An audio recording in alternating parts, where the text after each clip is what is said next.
take it all back. All that I said, it comes out too fast. So I just couldn't help the way that I felt. I started the fire, watching you walk.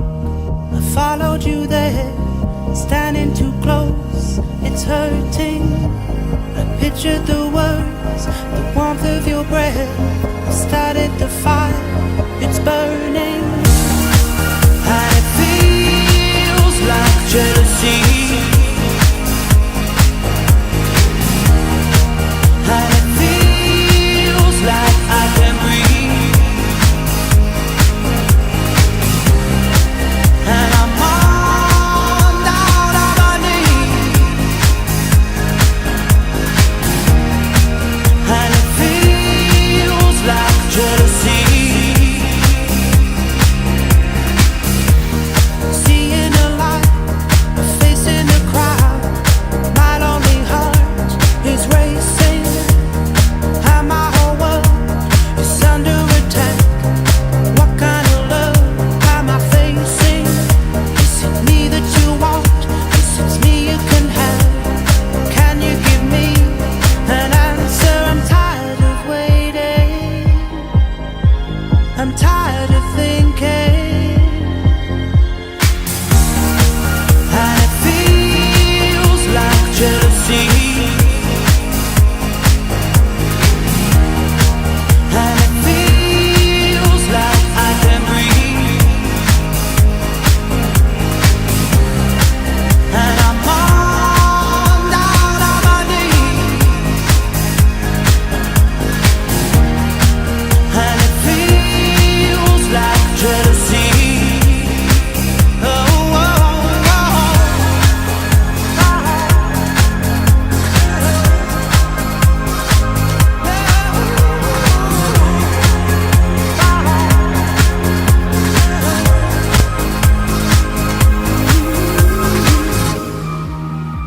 I'm tired of waiting.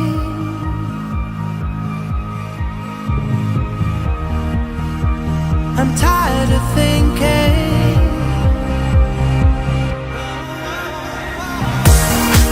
And it feels like jealousy. Oh, and it feels like I can breathe. I can breathe. And I'm all down on my knees. Oh, and it feels like jealousy.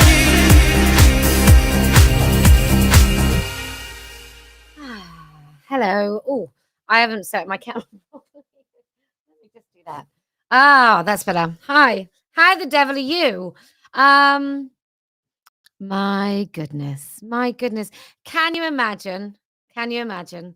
Um, you're sat in your beautiful home, paid for by beautiful books that you've sold, and you think, oh, how can I take this privileged little platform that I have and fuck it up so bad?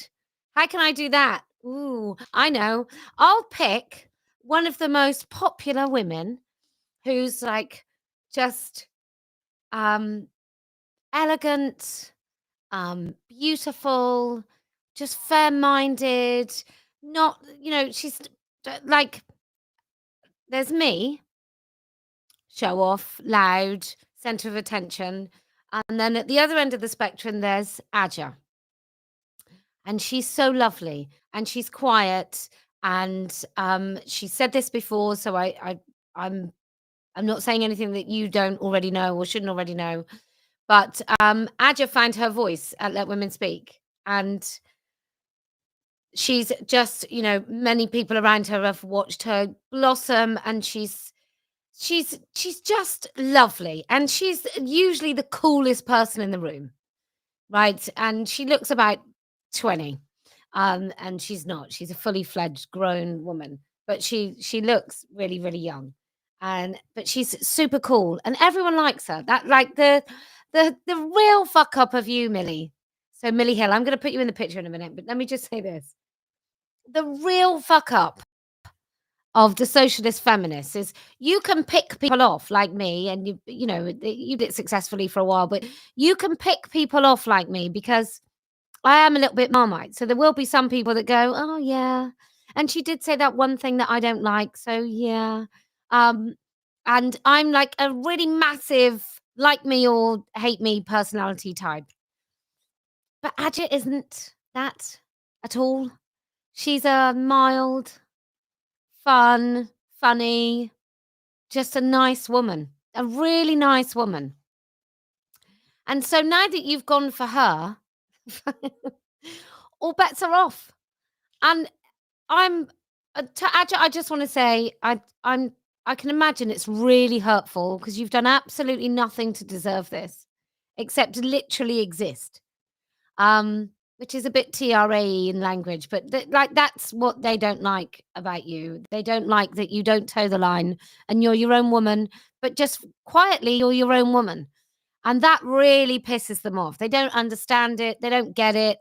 You know, the color of your skin means that you should fit in with them and you should hate all the things that they hate, which is pretty fucking most things.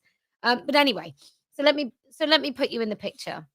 Um, Millie Hill is a published author, uh, and I've never read any of her stuff aside from a couple of Substacks, but she sells a lot of books, and so I can only imagine that she's a jolly good author and does really good research, and she's amassed a number of fans and people that really do speak of her work very, very highly, which which makes the rest of the stuff that she's chosen to do over the last few weeks just mad.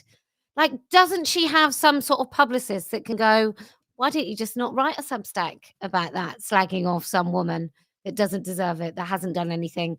And why don't you think about why you've written those things? Because now you sound quite racist." And racism is not a thing that I throw about. It's been thrown at me a lot, a lot, a lot, a lot. Um, and Aja is mixed race. I don't even know what the correct way to say that anymore. But Aja's, as I understand it, Aja's mum is white and her dad is black, from Jamaica. And you will sometimes see her shagging all the flags, both from Jamaica and the Union flag. And she does it, I think she does it knowing that actually she has slight protection from accusations on the basis that her father is Jamaican. And I adore her for that because she didn't have to do any of that, but she does it because she is a person who's truthful and understands justice and is just a pretty decent person. She's a decent person. I think that's what most of these women don't quite understand. So, anyway, I'm just going to see what that. Oh, so Millie Hill, a few weeks ago, you may remember, she wrote a Substack about me and Aja and Birdie Rose. It's mostly about me, and it was about how what an extreme racist I am on the basis of going to the Unite the Kingdom march and how she needed to distance herself from me. And look, I showed a picture of Millie with her book at the beginning. I don't have anything to do with that woman. Like I don't have anything to do with that woman. What I do in my activism has got absolutely nothing to do with any woman, well, really any woman, but certainly any woman like all the socialist feminists. Many of you won't have heard of them, but many of the socialist feminists who come out to sort of condemn me and distance themselves, quite frankly, I don't have anything to do with. And over the years, starting in about 2017, these women have routinely tried to defame me. But like I said, I'm a big figure. I say lots of things. I say lots of things that often people go, "Oh, oh, I don't like that she said that. Why has she said that? What a terrible thing to say." And then, you know, a couple of years later, maybe someone with a humongous platform, maybe the largest platform of all of the women on this side of the debate, comes up with something that I said a couple of years ago or a couple of months ago, and people go, "Oh, do you know what? That is what a remarkably wonderful thing to say." So I just accept that I'm going to get loads of shit because I'm often ahead of them. Well, most people, but I'm very much ahead of them, so I'm happy about that. So I understand that they get a bit cross, and I understand that I sort of came into this, and I'm not a feminist, and I speak about things, and I thought it was just that. I thought it was like envy and jealousy, and anyway, so they've done these letters. They've done a letter called like "We the Undersigned," where I think they must have done it 2 or 3 of these letters, basically saying I'm a terrible person. I get called names. I just get I like even something like the Battle of Ideas, which some of you may have heard of. I've never been invited to that even.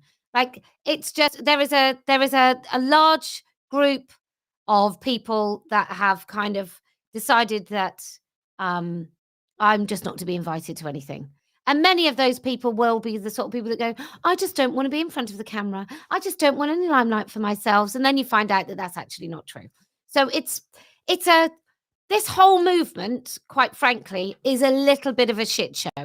It's a little bit like as to survive it. What I've had to do is just really step back and just focus on those women feel isolated in their own homes and try and forget about all of the other little shitty things in between me and you and all the other stuff in between, all the noise and all the politics and all the um how many people hate me type stuff. Whilst I do enjoy it, because I am I love a bit of drama.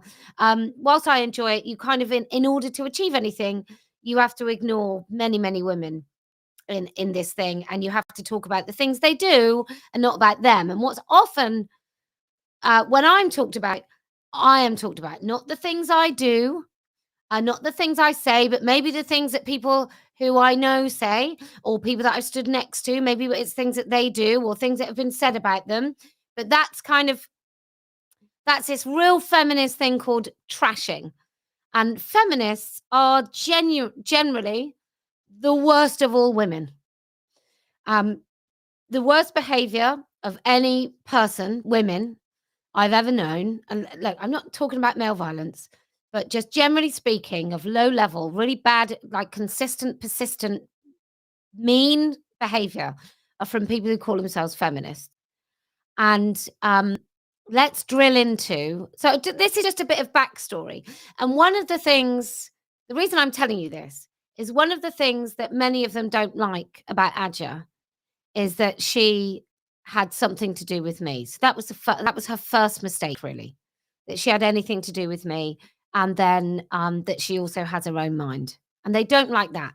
Particularly, they don't like it when Black women have their own mind, because those nice white women, those nice feminists, they want to save Black women, and they know about the lives of Black women. They will speak about them, and they know all about poor women and Black women. They just don't really want to associate with them, but they know all about them and they want to tell you about them. And it's really good for selling a book because they are just so great. But actually, when it comes down to it, they are vicious. And what Millie Hill has done really well, actually, she's really, because Millie Hill looks like a run of the mill, pedestrian, boring, kind of mumsnetter.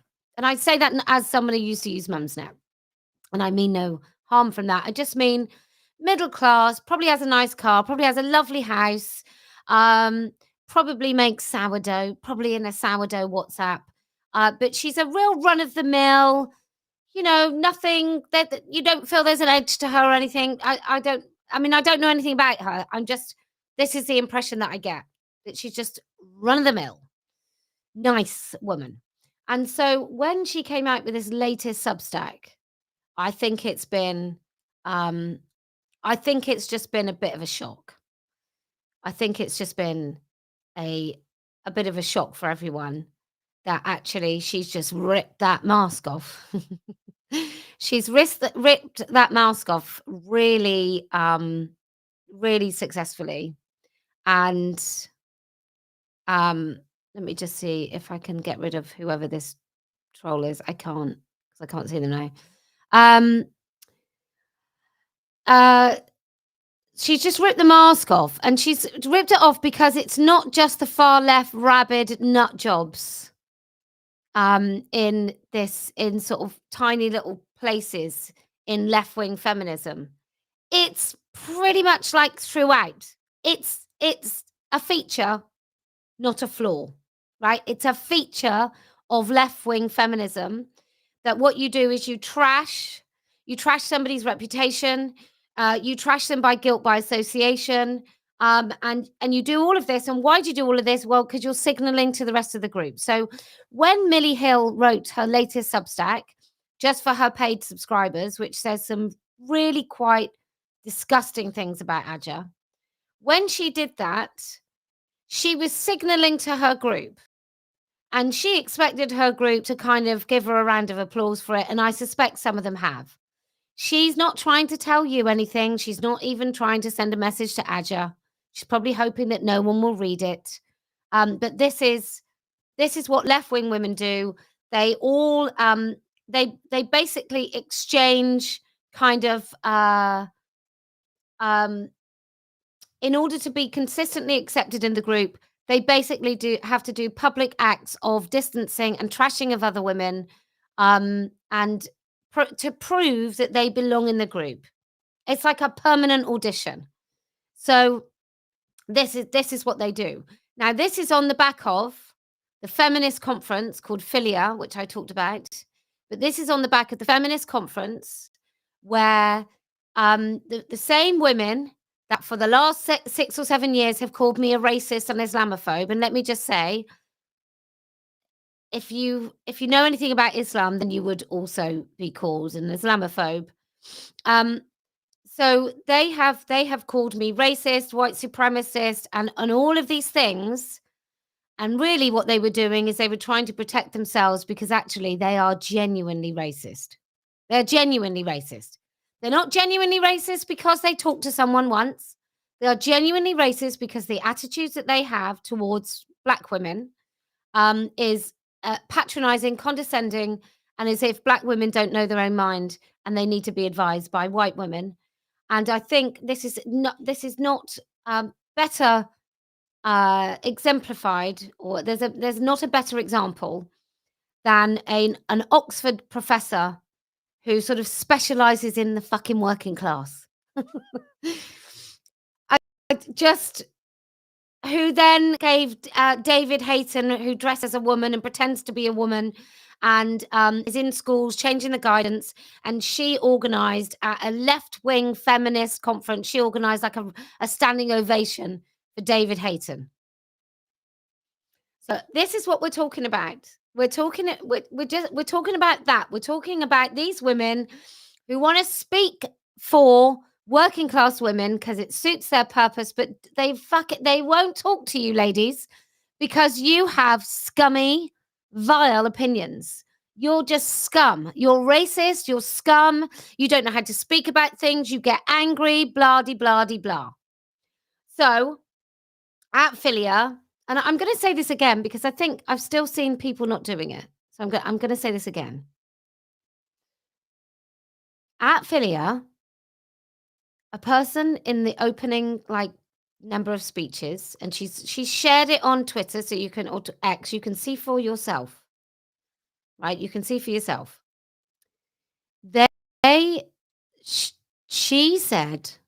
She said between the river and the sea. She knew she couldn't say from, but everyone knew what she meant. She was indicating. I'm going to answer that. So she said between the river and the sea, and then she wanted everyone to shout Free Palestine, and she said she couldn't condemn Hamas.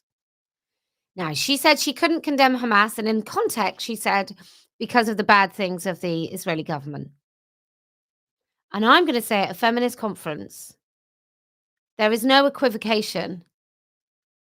Like, she could have said, I will condemn Hamas and the actions against women, the sexual violence and the murder of women and children and innocent civilians. She could have said that. And I can also condemn the Israeli government. She could have done both, but she refused to condemn Hamas at a feminist conference where they claim to care about violence against women. And then she shouted from the river to the sea, or between Free Palestine. And it scrolls back around, and then you see the head of NIA, or the chairperson of NIA, which is domestic violence or some sort of violence against women charity, shouting Free Palestine. Then you had another one of the people called Lucy Masood, who was actually out doing a Free Palestine wank fest outside of Filia. So what I'm going to say to those people, all of you who have come out and said, oh, it was a great conference. I'm just saying that knowing that women were spat at for being Jews, knowing that at a quick solidarity with October the 7th, or Jewish women in England, somebody stood up and did an anti-Semitic speech. And the organisers of the entire event didn't say anything about it during the event. In fact, they've just done weird things like going, "Oh, well, it wasn't Janet and it wasn't Sarah who we threw out," but they sort of make this claim so that it leaves it vague, so that anything you've heard you could pin on someone.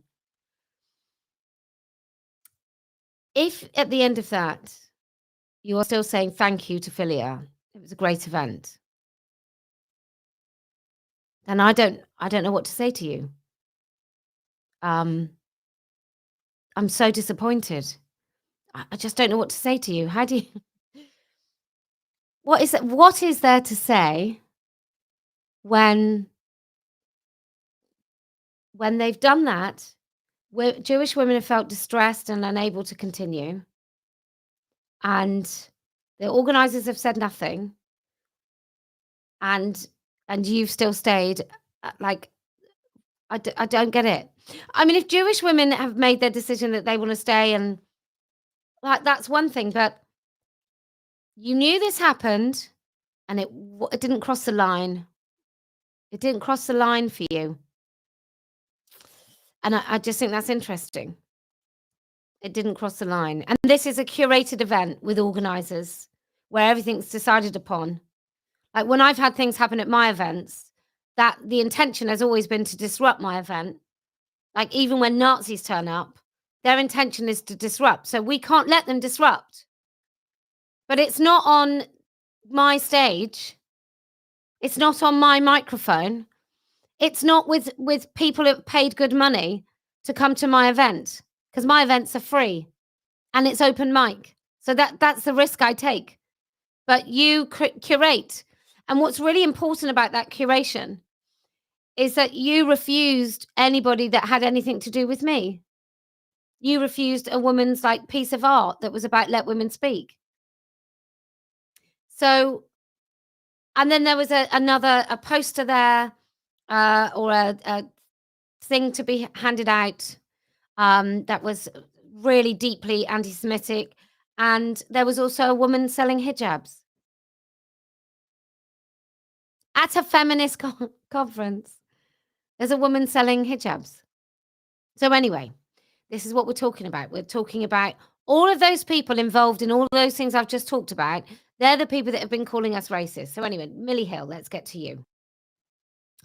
So Millie Hill, in her latest, said this: "The next morning, I woke up feeling angry." So that she's talking about the event, the Filia event. "A statement about solidarity from Filia that pinged onto my phone was well worded, but perhaps a little too late. Too little too late. I had not felt safe at their party.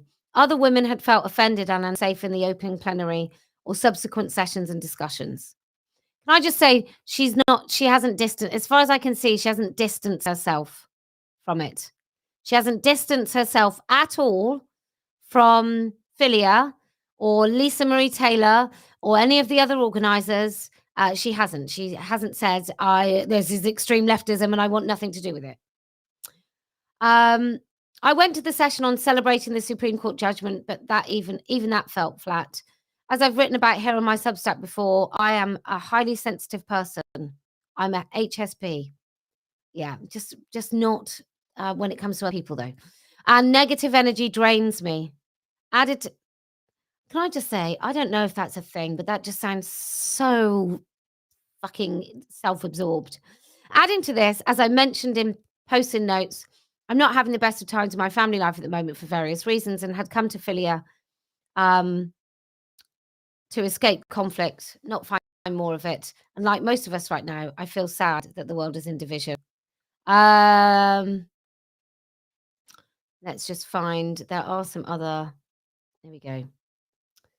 There was a great band, the Electric Landladies, and everyone appeared to be having a good time. This is Millie Hill. In fact, let me share it with you, because then you can read what Aja said in a minute.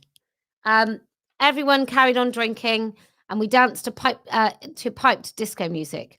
At this point, Filia volunteer came up to me and said she wanted to let me know that Aja the Empress, who got a mention in my post about extremism, had got a ticket to the disco. I must admit to feeling slightly intimidated at that point. It's a funny word, isn't it? Intimidated. Not gutless, not guilty. She didn't feel concerned that she defamed the woman and said some shitty things about her before. She didn't feel nervous or anxious. She felt intimidated. That's the word. Wondering, and I'm sure this is completely paranoid, if she'd come with an express purpose of having a go at me. Like, this woman is mental. Nor was I quite sure what I was supposed to do with that information that Filia had given me. They might as well have said, we know this might make you feel a bit unsafe. Good luck. It's just so gross, Millie Hill. It's just so disgusting. Now, what do you know about Aja, Millie Hill? You know she's black. You know she's a lesbian. Probably know she's working class. Like, what else do you know about her? Because she's not like that at all. She's like a really gentle powerhouse. She epitomizes walk softly, carry a big stick. Like, she's a very powerful woman, very quiet, very, very quiet, really unassuming. And you just said, on the basis of the things that you know about her, which are fuck all by the sound of it, that you should be intimidated. It's so mad. So mad. Now, there's rabid nut jobs in the sock fen movement. There's Jane Claire Jones, who hyperventilated and needed hyperventilated for hours when she'd heard that I'd gone to the Heritage Foundation. You know, there's Jane Egerton, who works for the BBC. She's a terrible, awful. She has a face that suits her personality, though, so you know you're fair warned with her. You've got women called the Sister Salon bitches in oh god, they're rabid. But then that, you know, yeah, I can't say what I know about one particular individual. But let me just say, sometimes you find out something about someone and you're like, oh, they so deserve it. So look, this is insane. So I just want to read what Aja responded. This is absolutely outrageous, Millie and Filia. Why are people running around warning others of my presence as if I'm any kind of threat? I got a ticket to the disco along with my full weekend conference ticket, which I paid for. The fact that you might or might not be there was of no consideration to me. I don't even know what you look like, and even if I did, I would have ignored you, just as I did with the other women who seemed to hate me. At this point, honestly, I think your attitude towards me is due to racism and 100% due to classism. I've never once been violent, unlike your mate at the disco. Yeah, I'm being painted as some kind of uncontrollable thug. How dare you slander me like that? How bloody dare you? You know you can, though, because I have no power to stop you. I have no means to silence you with papers like you threatened other people, threatened when someone called you racist. Well, I'm saying it now. You are racist, a classist, toxic bunch of snobs. Unsafe. You make me laugh. You've put me on my. You've put targets on my back with eyes. You've put me in danger. You have risked my life because you cannot shut me up any other way. You seriously disgust me. I mean, it's just massive Darvo from the likes of Millie Hill. Feminism is at war with women. It's been co-opted by the most dreadful causes. The Palestine cause, where they're killing people in the streets at the moment.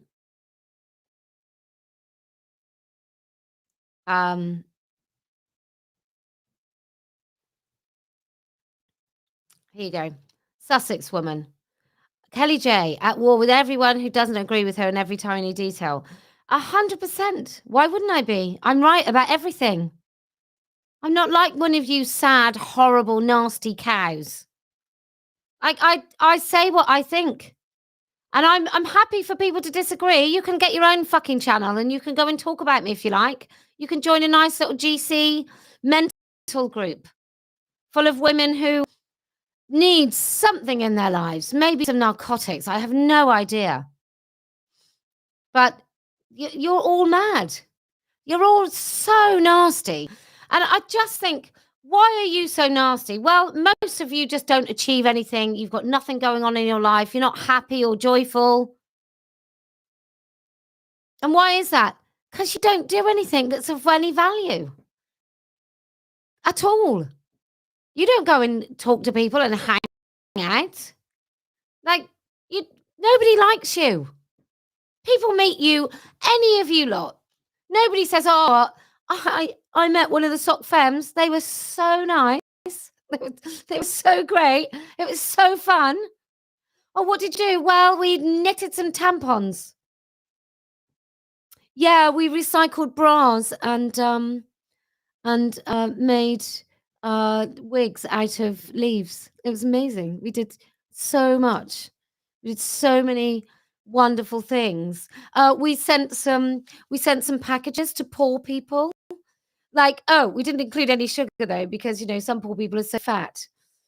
We just like, oh, don't fat. Yeah, we wouldn't fat shame, but they don't make great choices. It's mad. It's mad. Let's have a look. Sussex woman. Has she come back with anything else? You cannot get on with other GC women. No, I don't. Loads of women I don't get on with. That's fine though, because I'm even going to save your rights. I won't tell everyone who you are. I won't tell everyone anything about you. I won't tell everyone where you work. I won't tell everyone who you work alongside. I won't tell everyone about the people that you've worked with who can't bear you. I don't need to get on with GC women. I'm happy to do the right thing. And that means that often people find it quite bracing and then they all realize I'm right. That's why the undersigned was not such a big letter the last time. You had to rely on loads of men signing it.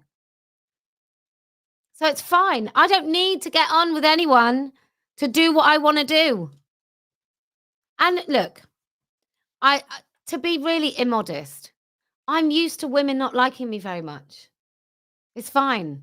It really annoys them that I'm not compliant. That's why you all hate Aja. Aja doesn't not get on with people. She gets on with everyone except you. Like, you can pretend it's down to me, but the thing that annoys all of you nasty little cliquey bitches more than anything else is that you can't control us, that your normal kind of trashing and way of behaving, all of that, you can't control Aja.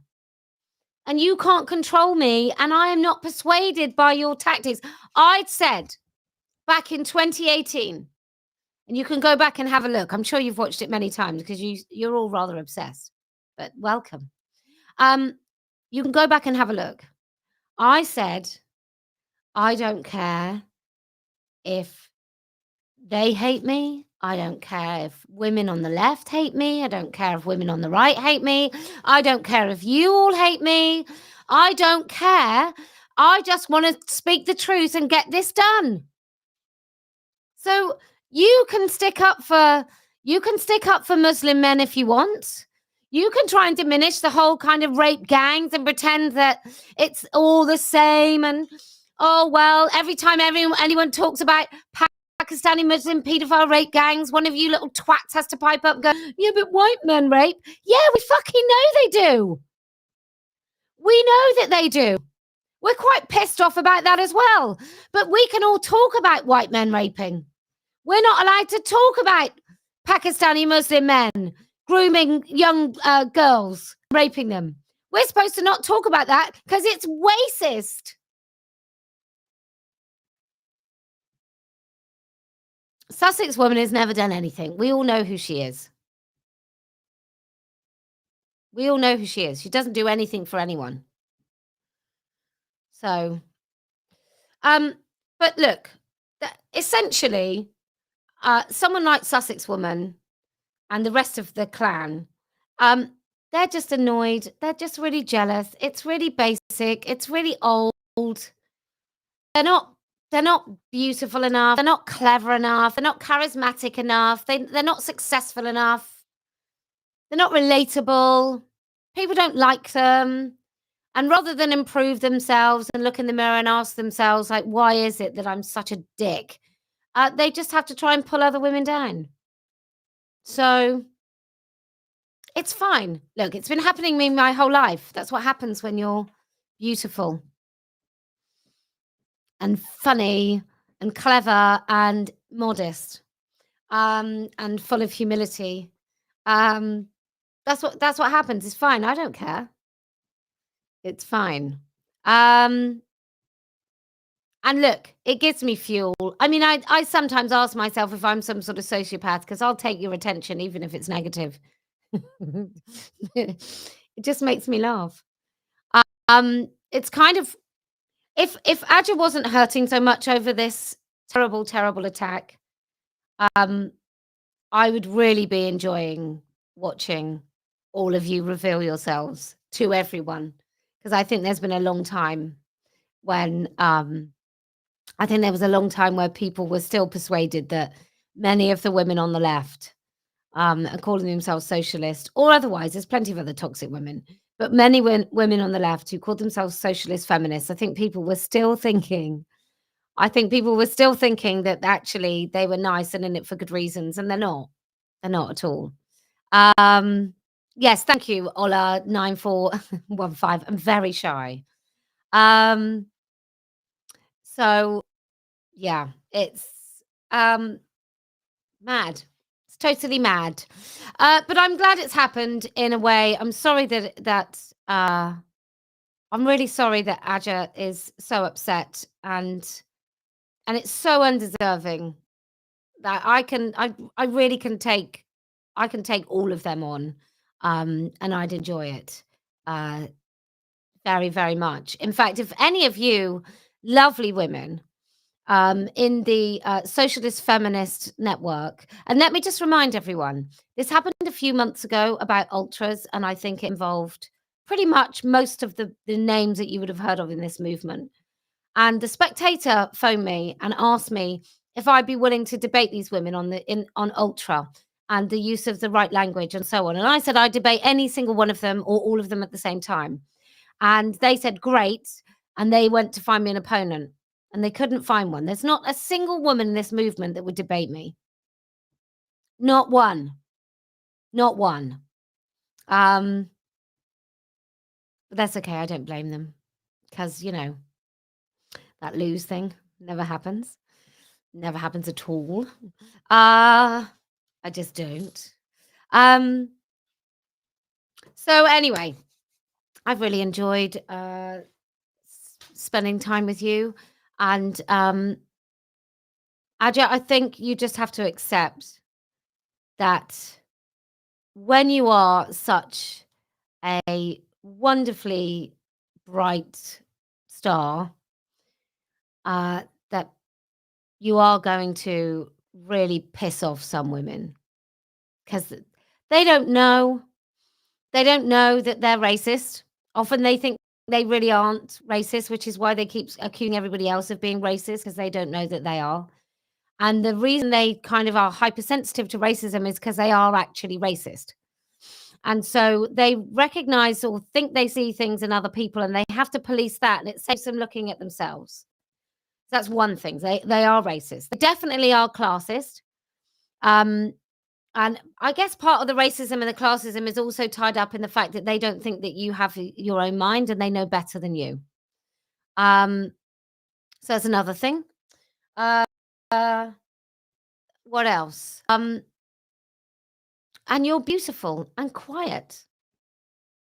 And we've all seen you do the most extraordinary things. Like, I think Iris shared it today, and there's Aja like this. And behind her, it was when we got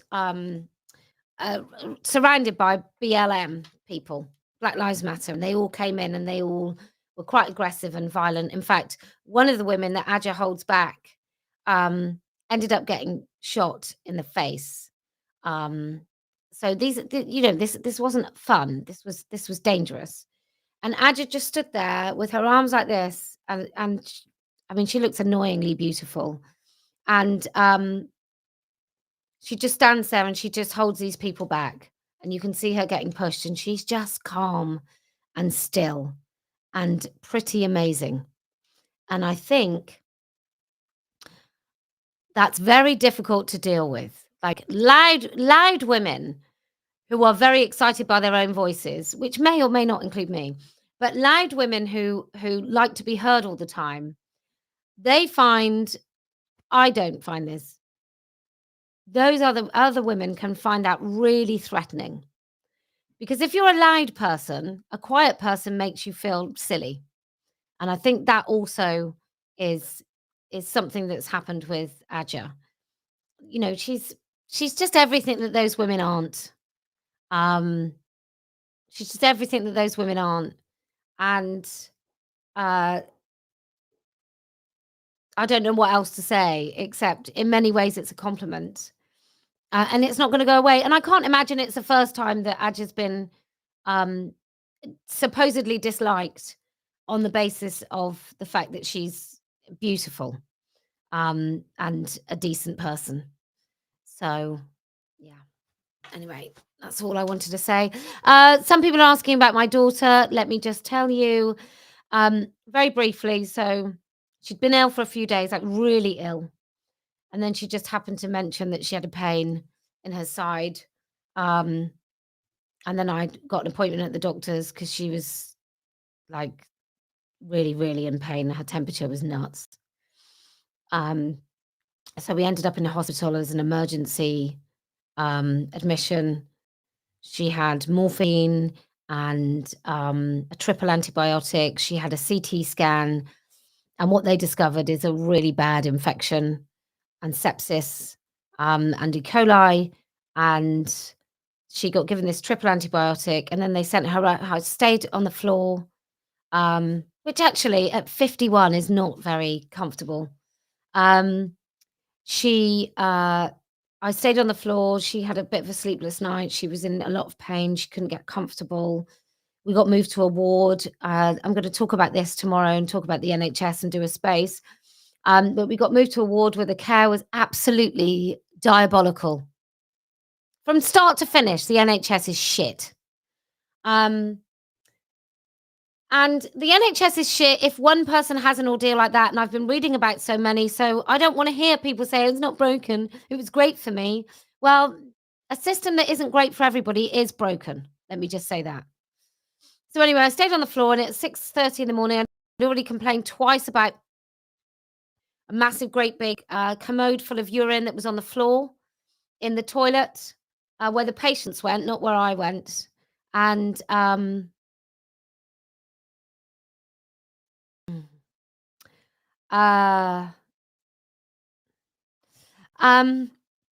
anyway, and so I was on the I'm just reading a comment on the side and I just can't be asked. Anyway, I was told to go home at 6:30 because I wasn't really allowed on the ward, and or they said I could wait in the patient's room or something for 4 hours on a chair. So, I went home, and then my daughter phoned at about 10 o'clock, 11 o'clock, to say she could come home, and we didn't know that she was diagnosed with sepsis and the other thing, which I can't pronounce. Um, and so we came home with antibiotics and codeine and anti-sickness and other things, and then she went downhill again. So Sunday morning, she was shivery, in agony. We went back to hospital. She got readmitted, a totally different ward, different issues, but a much better experience for my daughter. I was still on the floor with one pillow. um, and then we came home, and then we had to go back in yesterday so she could. Was it yesterday? God, the days just blend, just go into one. And we had to go back so she could have these intravenous antibiotics. And actually, she's responded really well to the treatment this time, because every time you do it, the antibiotic's so strong that they have to do your blood. So they make sure that they don't poison you with the antibiotic. But it's how old is my daughter's 19. So she's not a baby, but she's not me. She's nothing like me. And she's still my baby. So I've got a younger child, but she's still my little girl, if you like. So yeah, it's been a bit of a nightmare. And the NHS just doesn't work like it should at all. So many hours. So mad. It's just mad. Anyway, so that's all I'll say for now. But I will tell you one. This is one of the things that happened. I had to have an argument on the second admission, and I think it was a health assistant put a cannula in on the bone of her arm, like here, the real bad, because she couldn't find a vein there. So she put this in, and so I said, "Oh," like my daughter was then in tears in a waiting room with a prisoner with a guy with some tags on his legs. There were two different people there being guarded by two police each. And then there was a plethora of it was noisy, and it was like it was just terrible. It's not a place you want to be when you're ill. And then they put a cannula in a side room, but then she had to have a drip in with everybody. So you're having medical treatment in with everybody. And then my daughter was crying in a room with everyone, and there were no tissues. There was some rough toilet roll. There were no tissues. There was nothing like that. You couldn't ask anyone for anything. One of the very lovely young female police officers gave us some tissues. And my daughter's very shy, so she doesn't, she's just very shy. And I just called the nurse over, and I said, "This is really painful." "Oh yeah, well, they are quite painful." I said, "I don't think, yeah, it will be uncomfortable."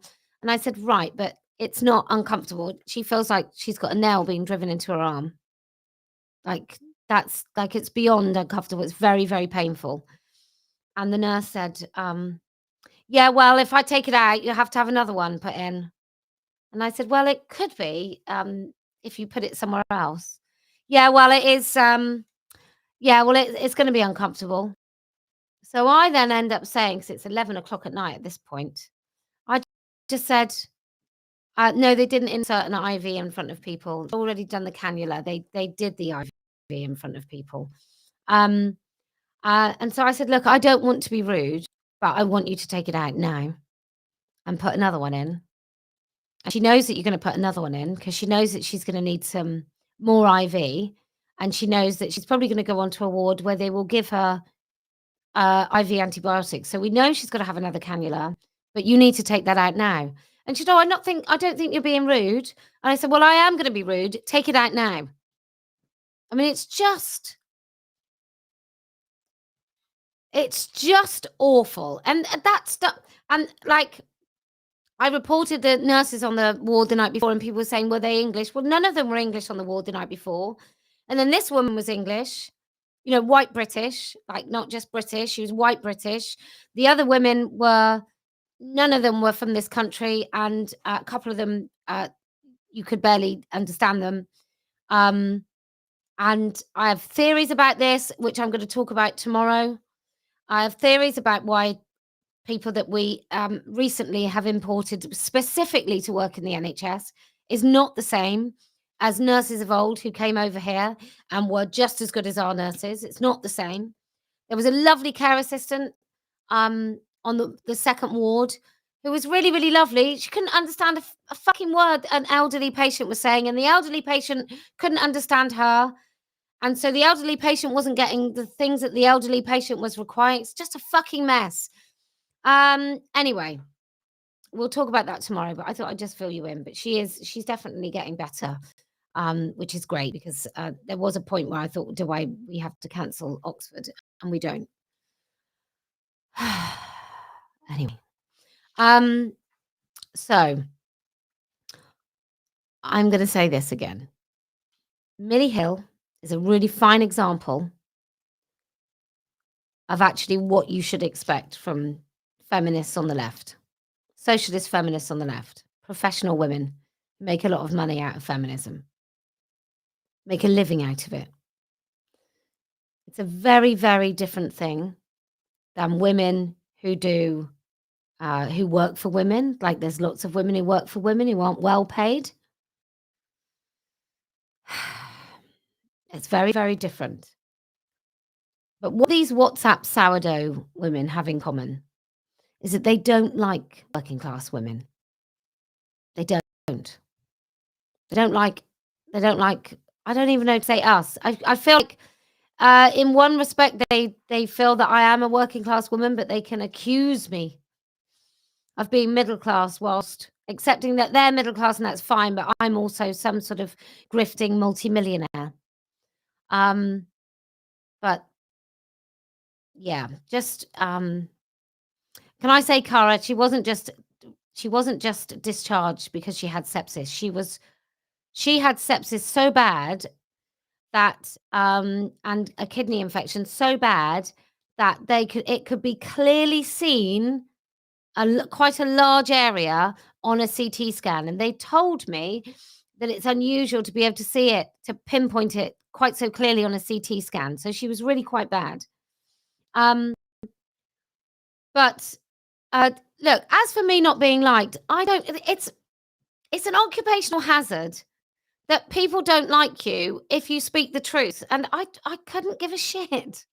I don't care about that. It's fine. I quite like speaking the truth. It suits me to speak the truth.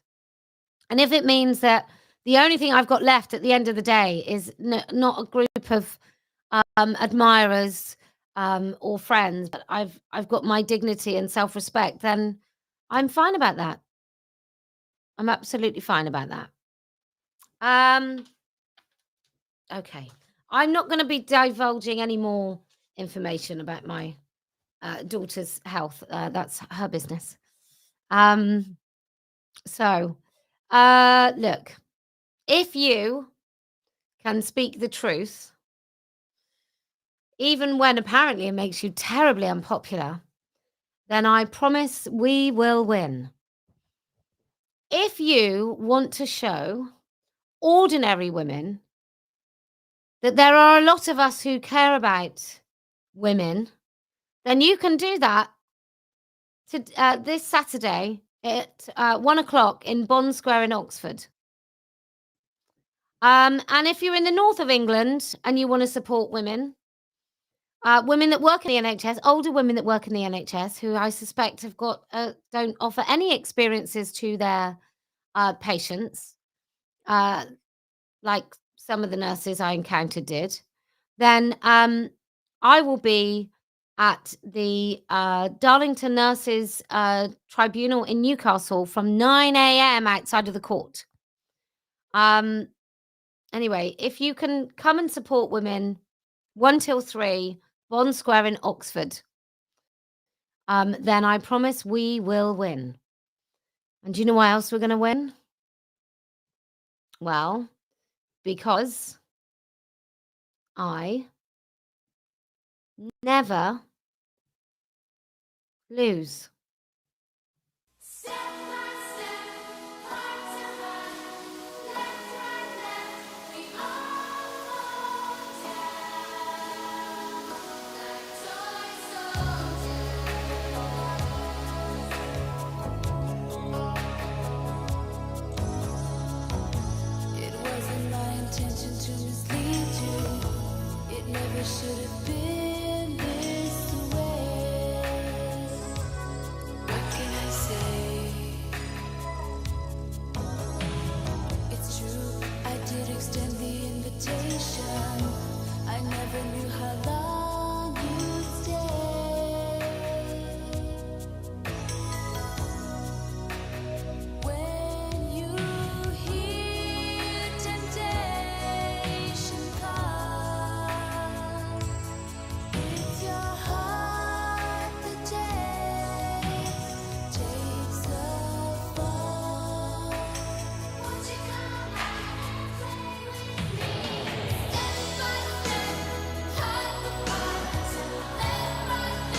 wake up in the morning, my head is spinning clouds.